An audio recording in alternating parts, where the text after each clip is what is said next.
Well, I'm currently the provost at Ohio Christian University, and I've been in and out of various institutions. Thanks for the opportunity, Dr. Fisher, to be here this morning Glad with you're some here. people I know very well, That's right. and with others who I'd like to get to know in the future. Sure thing. So I'm here in Ohio at the moment, trying to do this and that. Okay. Well, there's sort of information on me, and then we'll get into it. First of all, know that the basic philosophy of management is that I'm a structuralist. And when I say I'm a structuralist, besides what you see on the screen, I mean that I believe that we should build processes and policies and an apparatus that is knowable and easily understood by stakeholders. It reduces barriers to communication among groups whenever possible. Its form needs to match its function, and it needs to be adaptable and flexible, right?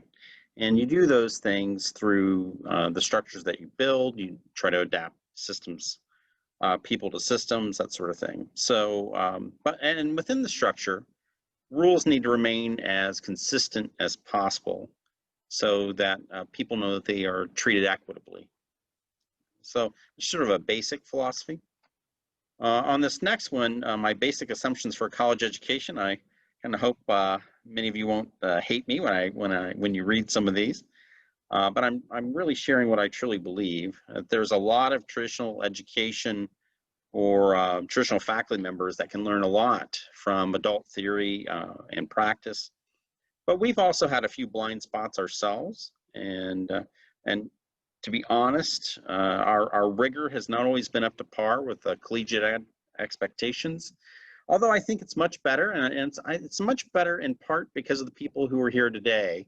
When I've talked with Lee Barnett in the past, Tom Griffin, of course, I've worked for and have worked with in the past, and we have done a lot over the last 30 years to make our type of education just as good, if not better, than the traditional campus.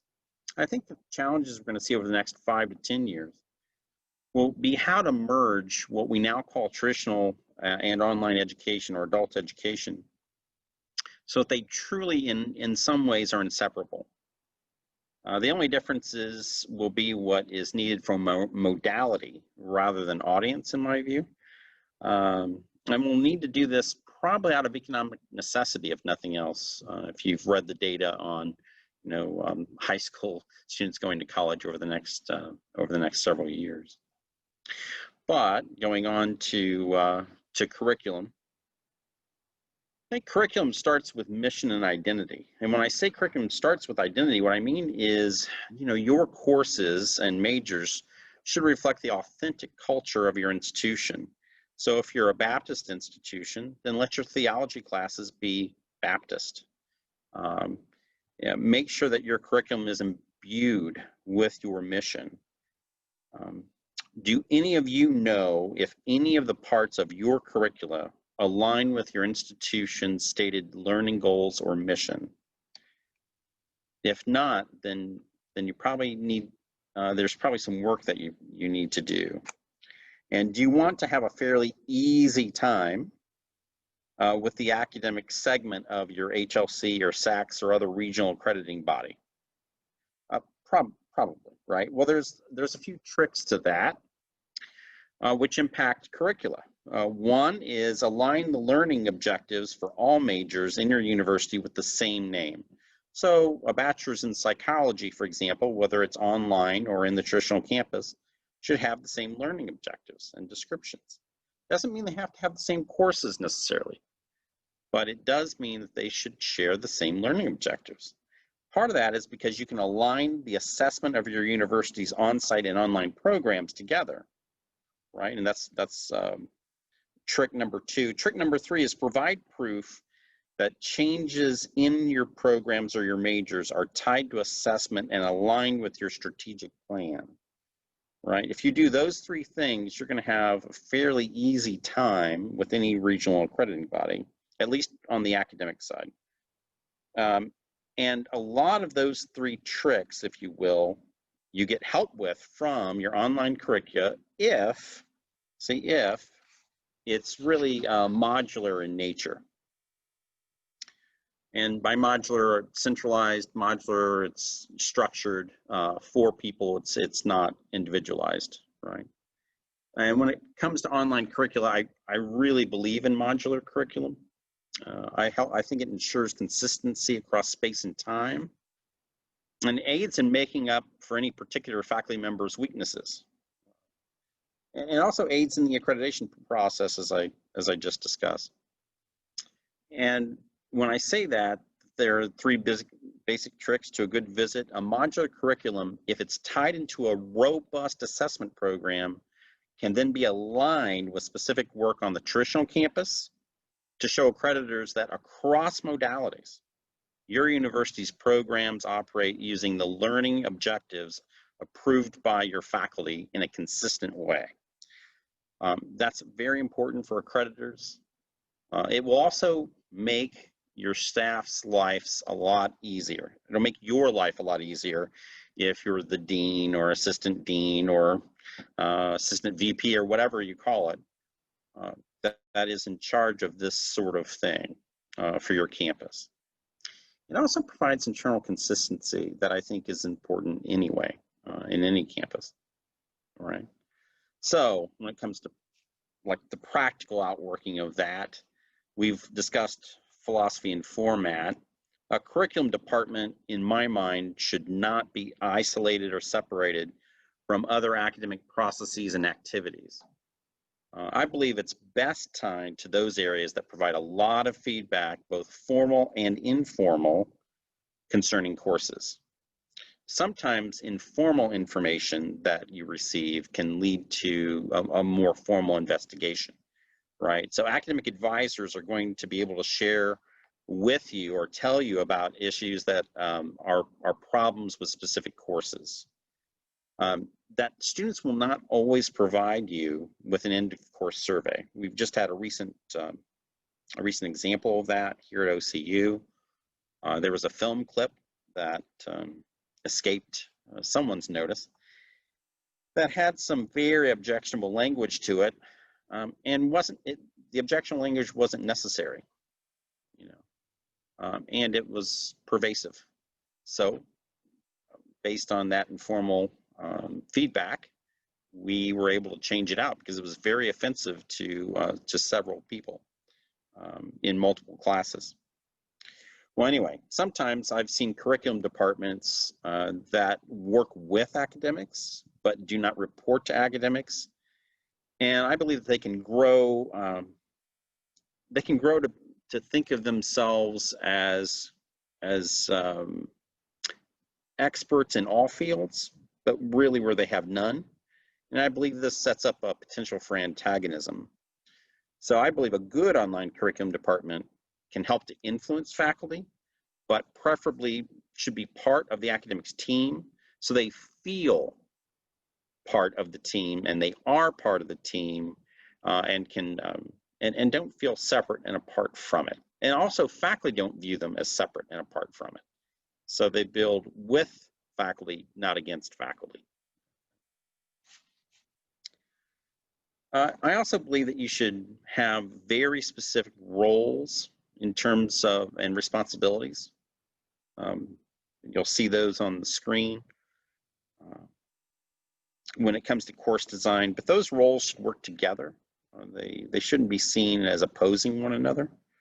And perhaps the best feature I've ever introduced or seen at various institutions where I've worked is the idea of the secondary reviewer, who is another content expert who looks at the finished product and then makes suggestions or recommendations. If this is done well, the person helps to catch problems like the videotape that we didn't catch before the students see the first word. It also cuts down on your necessity to do a major review, another major review after the course has been offered the first time. Normally that cuts down on the number of things that you don't catch there, right? And then again, building curriculum, I believe each new program or major should begin with the creation of learning objectives. That's probably not all that unusual. And then a statement of philosophy for the major. What are its aims? What are its limitations? What is its focus? That's something new that we started building here at OCU several years ago, or at least a couple of years ago when I introduced it. Basically, it answers the question, what is the purpose of the major? How should it be taught? What is its focus? So is your psychology program, for example, set up to be primarily research-based, or is it pre-counseling? Now, it's probably a simplistic dichotomy for psychology, but it's those sorts of questions which that philosophy statement should answer, and then should be provided to your adjuncts.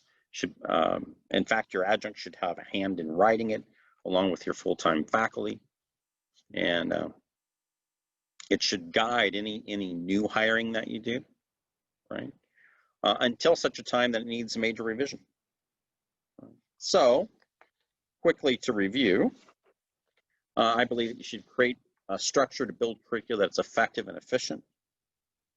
Craft curriculum based on learning objectives and a philosophy, and then integrate assessment across modalities to be best in terms of how to manage curriculum, right? And we have Q&A time. So you bring up a really good point, Bradford, about the aspect of involving your adjuncts in designing things. And in this day and age in particular, where we're more heavily involved in using adjuncts, having them involved in that aspect of the design work not only will help your adjuncts feel like they're engaged. And I forget what session it was yesterday where we were talking a little bit about that engagement.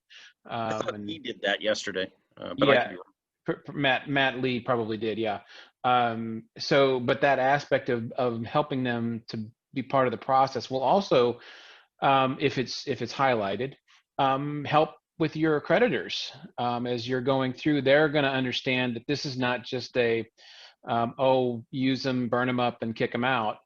They're part of who you are, and you're using them for a philosophical reason because they bring that experience from the field into the classroom that most traditional or full-timers don't have time to bring in because they are full-time in your institution. So that's a great point to highlight. Well, and behind all that is also what we've done here, and I know at other places as well, is each major has a group of people from the outside that help to guide the creation of courses and programs and help us to review the assessment. So that's a very important part of our structure, and what I would also recommend is something along those lines. Whenever you build curriculum, it's the things that go around it that are very important. Right. So the structure that go around it. So an advisory body, a specific set of IDs, and a structure that embeds the IDs in with the rest of academics. So. Very good. What other questions and comments do you guys have? Cynthia says Bradford's approach also brings in traditional faculty to build the online curriculum. So well, I do. As a matter of fact, what we've done here this year is to merge online and traditional, so that we have one school of business. That school of business is overseen by both what we would have called adult full-time professors and traditional full-time professors. And what it requires us to do is to think across the university. And I philosophically just believe that. I believe that's where the future is going. And so that's part of the reason why I did it, as well as, frankly, it just makes financial sense for us to do that. So you don't have 2 or 3 departments overseeing psychology. Right. Or history or business. You have one that work together, but they have to be cognizant of the fact that, if you're a traditional person, you have to be cognizant of online, and vice versa. So. And I would certainly suggest that you have to be cognizant of the aspects of teaching adults if you're on the traditional side, and vice versa. You know, your methods are going to vary depending on your group. I'm sorry, go ahead. Yeah, and that's all part of faculty development. Right.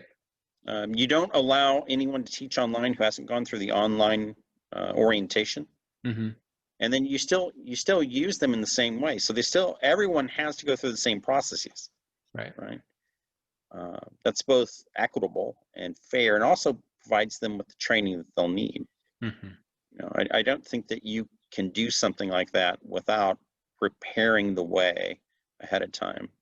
Right. So, Jay Gary asks, small question, please define modular versus modality in the slide benefits of online modular curricula. What is a modular curricula?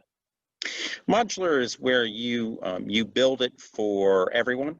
So you only have, let's say, you take one course, and that course is built for online, no matter who takes it, when they take it, right? You only have one history, new history. I'm a historian, so I'm going to use that example. U.S. History 2 class. You only have one. You don't have 4 of them. You don't have 5 of them. The faculty member does not create a course every single semester. You have one that you build and you review and you revise over time. When it gets a little dusty, a little old, you do a major revision to it. But you actually only have one US 2 history class that you make available online. And then you have adjuncts who facilitate that same course, same tests, same quizzes, same materials, you know, that sort of thing, so that you build it. And then modality is the difference between, say, on-site, online, you know, various other hybrid, you know, would be a modality. Online would be a modality. On-site would be a modality. So it's a format as opposed to a philosophy. Modular curriculum in one way anyway, is a philosophy. It's a way of building curriculum. So I hope that kind of helped. So what we do with assessment, when I was getting to that, when we assess the history program, there are elements in the online US class, the traditional US class, and the dual enrollment US class, right? Mm-hmm. That we take. It's a paper. There's an essay on the second part of US history. We all have that same essay, right? So that what it does is it allows us during assessment time to review all students who take US 2, no matter what modality they're in. And for dual enrollment, actually, they use the online curriculum for that particular, or the online course for their curriculum as well. So those are one and the same. Right? Okay. But we are looking at essentially 3 different populations. Now on the traditional campus, they do their own course. So we have a U.S. historian here who he writes his own course every semester, but he embeds in there the essay that we have for online and for dual enrollment, so that we can do comparisons across, you know, across populations, across modalities, that sort of thing. So it gives us a really good picture of whether we're doing our job well. Okay. Tom Griffin writes, as an academic leader, how would you recommend best practices of offering new program or concentrations with a passion from academics while the marketing people see no demand? After a while, academics get frustrated. How do you handle this systemic problem? Well, Tom knows that well, and so I was one of the academics pushing for stuff when marketing didn't want it. I remember a particular program that I wanted when he was dean, and he said, well, okay, go for it. But hey, if it fails, it's on you, kind of thing. So if I remember correctly, that's basically what he said. And you have to have strong support from your provost, from your president, whomever, that will allow at least some experimentation. And I don't think that you can say, okay, we're gonna create 10 different programs tomorrow, because you do have to be very careful with your money, especially in this day and age. So take the best one that you can do based on the research you've done. Make a proposal. We've done that recently. We've made a proposal for a program. We sent it through. Marketing didn't particularly think it would do well. In fact, I'll just tell you, we launched history, political science, and English classes 3 years ago. I remember. And marketing thought that was just nuts. And we never thought that there'd be 1,000 students in that program, but we just wanted an alternative to business and ministry. We had business and ministry programs primarily. We wanted at least something to offer students who maybe wanted to go to law school, like a pre-law kind of program. Well, all together, we have about 125 students, or about 100, maybe 100 students in those 3 programs. Well, 3 majors, I should say. Well, that actually meets our goals. I mean, our goal was to have somewhere between 30 and 50 students in each one of those. They pay for themselves easily. In fact, return revenue. So, good question, Tom. What I would say is for an academic or an academic group to make a proposal, and then, but you have to have a provost and a president who are willing to take chances. But they're not going to be stupid chances. You shouldn't take stupid chances on things. So try them. If they don't work, be willing also to end them. We just deleted 12 programs this spring because they weren't working. Yeah. Quick one. We've got about a minute left. How did you go about dealing with the old tension of traditional faculty mentality that can be destructive to new approaches, and the balance of power for the adult versus the traditional? Well, just said it's not going to work. I mean, as the provost, I get to set a tone, right? And part of that tone is that online and traditional are one program. And so as the deans of those schools, they were responsible, anyone who accepted the dean's position was responsible for both online growth and traditional growth, as academics can do that. I mean, actually Marketing Institute, but, they, and then we generalized our curriculum. We actually, when we merged, we actually set the requirements to actually adult and online in terms of the types of requirements.